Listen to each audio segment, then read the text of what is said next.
Hello friends, let's continue with our series. In this problem, we are going to be solving the second question of our queue data structure, and in that problem we are going to be solving a really interesting program. We are going to convert the numbers to binary figures using queue. All right, let's begin. First, we're going to be importing some classes.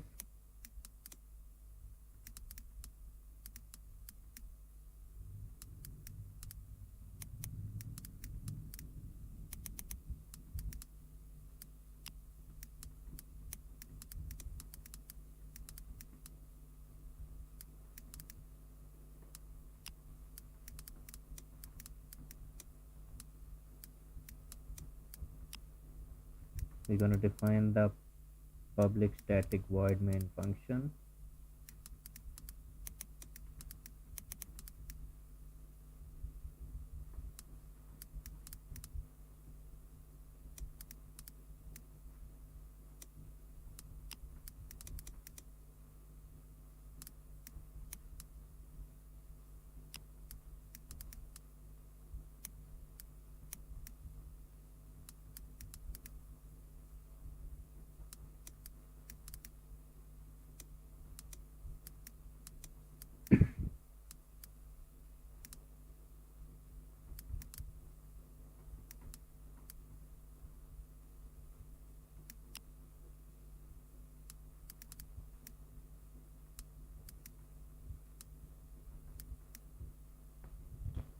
And after that we are going to be initializing n with whatever the number is that we would like to convert to binary, the collection of the numbers from decimal to binary.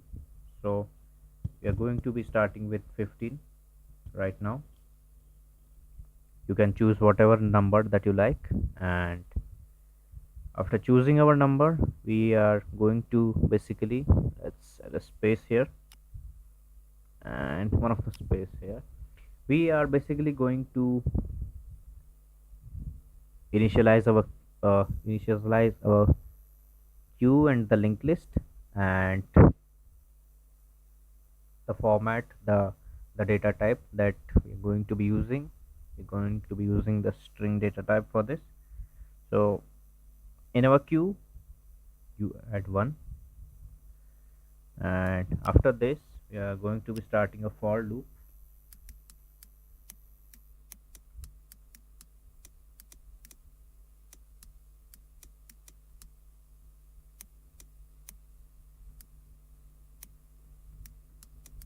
We'll keep on going till I is less than equal to n. We will increment the value of I.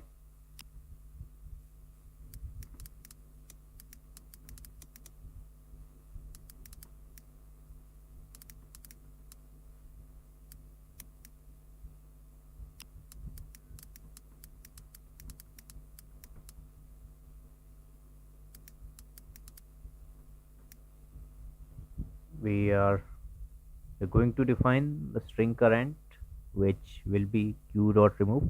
So whatever the element is that gets removed from the queue will be our current string.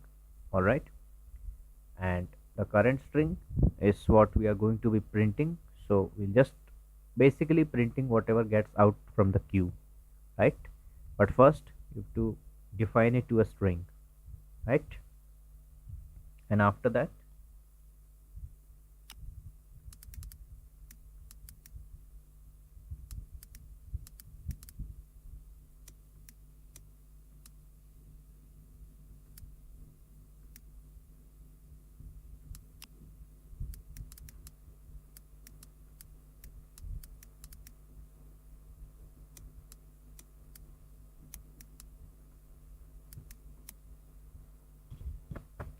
basically in our queue we add this uh, this value, the current, whatever the current that we have, and also we we add the current, and along with the current we add the 0, and after the 0 we add current with 1, right? So basically these are the things that we are adding into our queue, right? We are adding them in our queue, correct? Let's run this once and see if it works correctly. We have an error. What is the error?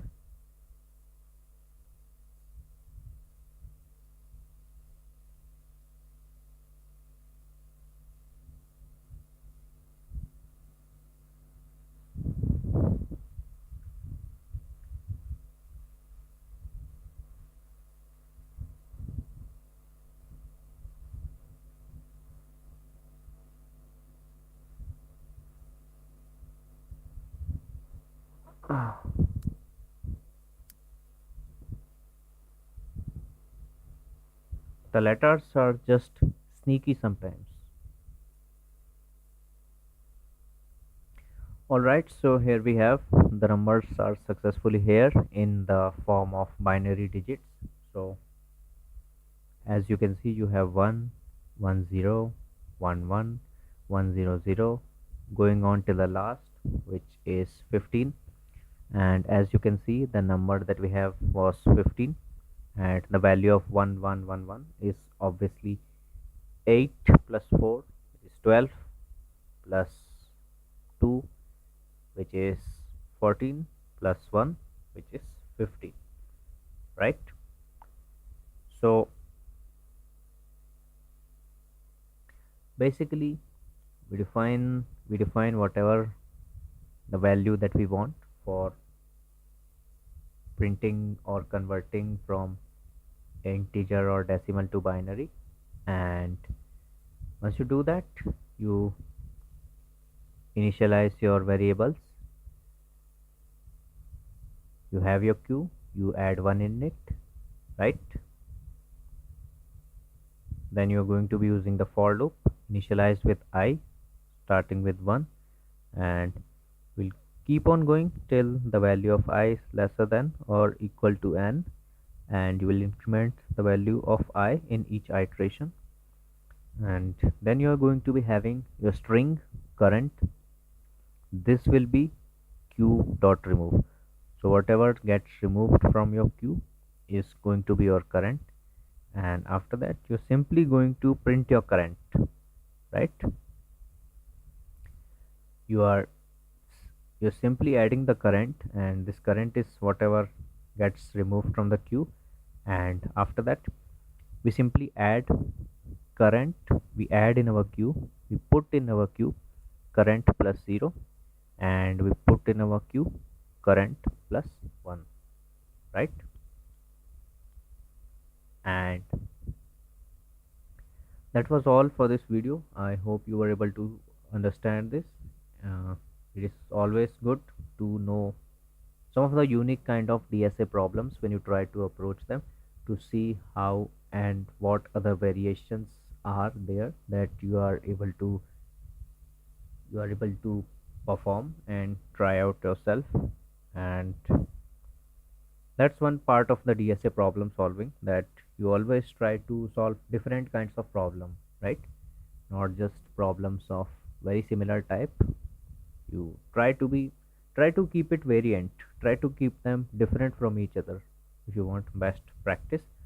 So that was all for this video. I hope you were able to understand. Thank you for watching.